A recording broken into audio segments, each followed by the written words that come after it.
அஸ்ஸலாமு அலைக்கும். முதலில் நிலத்தை விலை கொடுத்து வாங்கினோம். பிறகு நெருப்பை எல்பிஜி விலை கொடுத்து வாங்கினோம். அடுத்து தண்ணீர் விலை கொடுத்து வாங்கினோம். Bottle water. தற்போது காற்றை ஆக்சிஜன் விலை கொடுத்து வாங்குகின்றோம். பஞ்சபூதங்களில் இனி மீதி இருப்பது ஆகாயம்தான்.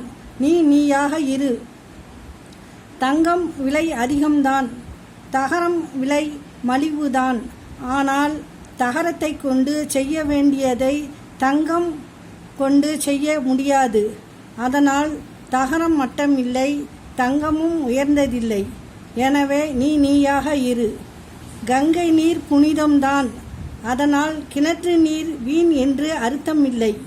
தாகத்தில் தவிப்பவருக்கு கங்கையாயிருந்தால் என்ன, கிணறாக இருந்தால் என்ன? நீயாக இரு. காகம் மயில் போல் அழகு இல்லை தான், ஆனாலும் படையல் என்னவோ காக்கைக்கு தான். நீயாக இரு. நாய்க்கு சிங்கம் போல் வீரம் இல்லைதான், ஆனாலும் நன்றி என்னவோ நாய்க்கு தான். நீயாக இரு.